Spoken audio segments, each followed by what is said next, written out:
एक नगर में दो भाई राजू और दीपू नगर के एक गैराज में मैकेनिक का काम करते थे। दोनों बहुत मेहनती थे। एक दिन गैराज में काम करते हुए भाई मैं सोच रहा था अगर हम ऐसे ही काम करते रहे तो एक दिन अपना एक गैराज खोल लेंगे और फिर जल्दी ही दूसरा और फिर तीसरा और जल्दी ही हर शहर में अपना एक गैराज होगा। ये कहने के बाद दोनों राजू और दीपू अपना काम बंद करके मुस्कुराते हुए ऊपर की ओर देखते हुए अपने ख्यालों में खो जाते हैं। सपने में राजू और दीपू अपने नए गैराज के उद्घाटन की रिबन काट रहे हैं। तभी पीछे से उसकी पीठ पर कोई धक्का देता है और दोनों घबरा के सपने से बाहर आते हैं। राजू के बगल में उसके गैराज का मालिक, ग्रे शर्ट, काले पैंट, सिमटे हुए बाल और आंखों पे चश्मा। तुम दोनों से एक काम सही से नहीं होता। कल एक गाड़ी तुम लोगों ने बना के दी थी। ग्राहक का फोन आया था, उनकी गाड़ी से धुआं निकल रहा है और रास्ते में बंद हो गई है। ये 1 महीने में तुम्हारी 8वीं शिकायत है। मैं तुम दोनों को अभी काम से निकालता हूँ। निकल जाओ मेरे गैराज से। मालिक, पर यह भी तो हो सकता है उसकी गाड़ी खराब हो। हमने तो ठीक से ही काम किया था। खराब गाड़ियों को ठीक करना ही हमारा काम है। निकल जाओ यहाँ से। और मालिक दोनों को थक के मार के बाहर निकाल देता है। राजू और दीपू अपने छोटे से कमरे की बिस्तर पर है। सामने की दीवार पर विष्णु भगवान की तस्वीर टंगी है। दीपू राजू से, भाई, हम हर जगह मन लगा के काम करते हैं, फिर भी हमें हर जगह से निकाल दिया जाता है। किसी को हमारी कद्र ही नहीं। हाँ भाई, यहाँ किसी को हमारी कद्र नहीं है। चल किसी दूसरी जगह जाते हैं, वहाँ शायद हमारी कीमत हो। भाई, अब पर हम वहाँ करेंगे क्या? याद है माँ कहती थी कि भगवान का नाम लेने से सब मिल जाता है। हाँ, चल सामान बांध, अब हम यही करेंगे। भगवान का नाम लेंगे और पैसे कमाएंगे। वो कैसे? अरे हम बाबा बन के लोगों को ज्ञान देंगे और उनसे पैसे लेंगे। वो तो ठीक है, पर हम लोगों को क्या ज्ञान देंगे? अरे वही जो माँ हमें देती थी। तू ज्यादा सवाल मत कर, सामान बांध। हम राजा सूर्यदेव के चंपक नगर जा रहे हैं। चंपक नगर में राजू और दीपू गेरुए धोती और गेरुई शॉल में, कंधे तक बाल, गले में रुद्राक्ष की माला, पैरों में खड़ाऊ, कंधे पे लटकी मटमैली कटरी, कलाइयों में बंधी रुद्राक्ष की माला, एक बड़े बरगद के पेड़ के नीचे बने चबूतरे के सामने। ये राजा सूर्यदेव का चंपक नगर है। हम यहीं से शुरू करेंगे। दीपू सुन, आज से तेरा नाम दीपू नहीं दीपेश्वर है, समझा? और मैं एक सिद्ध योगी। मैं यहाँ बैठता हूँ और ध्यान करता हूँ। तू नगर में जाके ये खबर फैला कि एक सिद्ध योगी आए हैं जो हर समस्या का हल देते हैं। ठीक है, अब मैं जाता हूँ।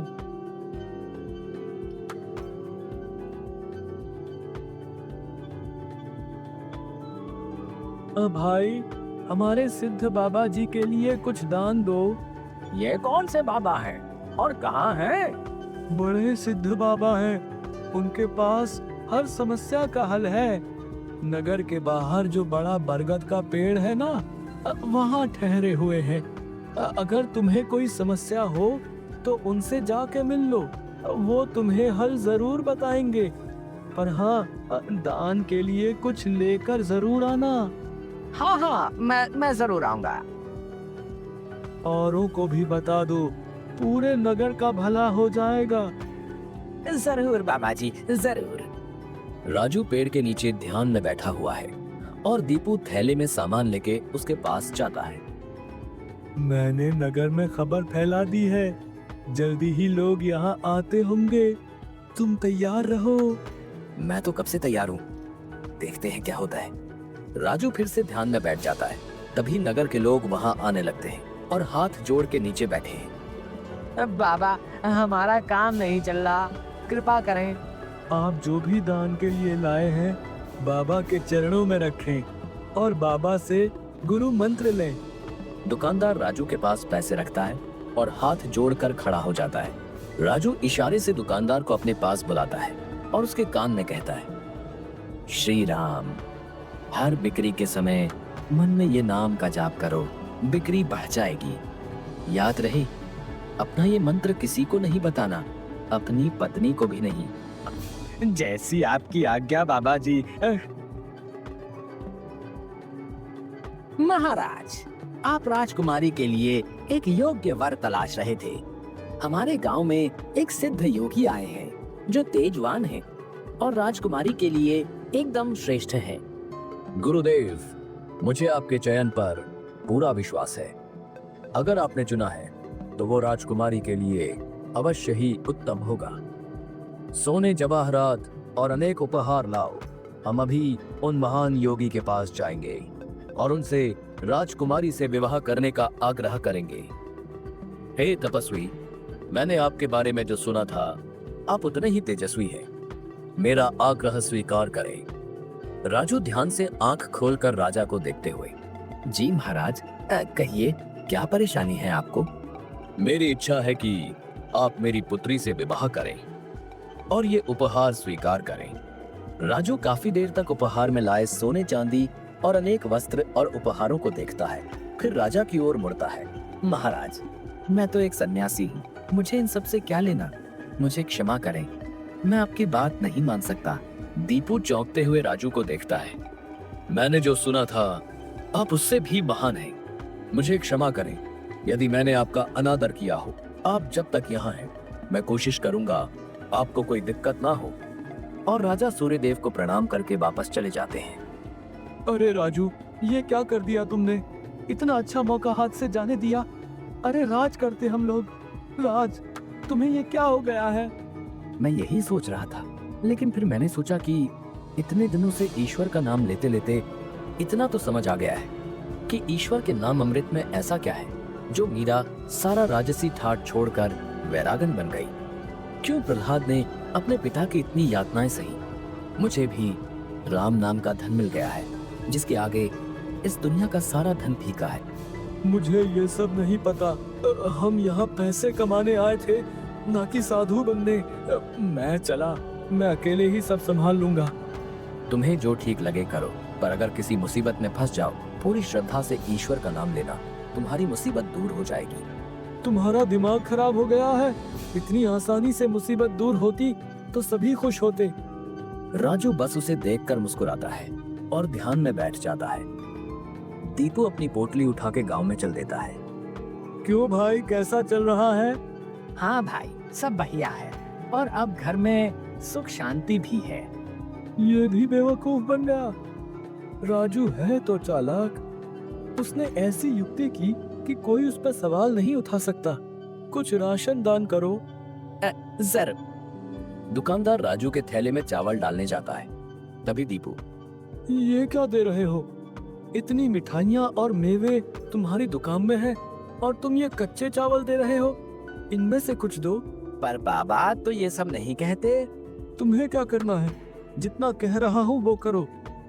दीपू आगे जाता है और जोहरी की दुकान में दुकानदार से, और भाई जोहरी, कैसी चल रही है दुकानदारी? बाबा की कृपा से सब बढ़िया चल रहा है। कहिए क्या सेवा करूं? बाबा के लिए कुछ दान दो। इससे पहले कि इन्हें मेरी असलियत पता चले, इनसे तगड़ा दान लेके गांव से गायब हो जाऊंगा। फिर ये लोग राजू के पीछे पड़ेंगे तो उसे समझ आएगा। बाबा के लिए कुछ दान दो। जौहरी पैसे निकाल कर देने लगता है। अरे ये क्या भीख दे रहे हो? बाबा की कृपा से तुम्हारी दुकान चल रही है। इतने सारे जवाहरात हैं, इनमें से दो, कुछ कीमती सा। जितना दोगे उससे ज्यादा मिलेगा। ये बाबा को क्या हो गया है? कोई नहीं, बाबा को देने से मेरा क्या घटेगा। जौहरी एक सोने की हार दीपू को दे देता है। ये लीजिए बाबा। अच्छा धन बटोर लिया है मैंने। इससे काफी दिनों तक काम चल जाएगा। बड़ी भूख लग गई है, कुछ मिठाइयाँ खा लूं।